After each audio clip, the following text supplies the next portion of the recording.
புத்திய எப்படி வச்சிருக்கணும்னு சொல்றேங்க. இங்க குறியாருங்க மத்ததெல்லாம் தன்னால வந்துரும். ஒரு குட்டி கதை. ஒரு பிச்சைக்காரன் இருந்திருக்கான். ஓகேவா? அந்த வழியா ஒரு ராஜா வந்து போயிருக்காரு.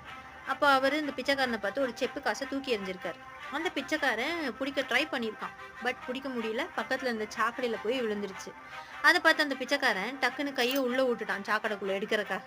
அத பார்த்த ராஜா வருந்திட்டு, "ஐயோ! என்னால தான் தப்பு. நான் கையில தான் குடுத்துருக்கணும். சரி இந்தா" அப்படின்னு வெள்ளி காச கையில குடுத்துருக்காரு. அதையும் வாங்கி இந்த சைடு ஓரமா வச்சுட்டு, மறுபடியும் வந்து கொண்டு போய் டிச்சுக்குள்ள தான் கைய வுட்டானாம்.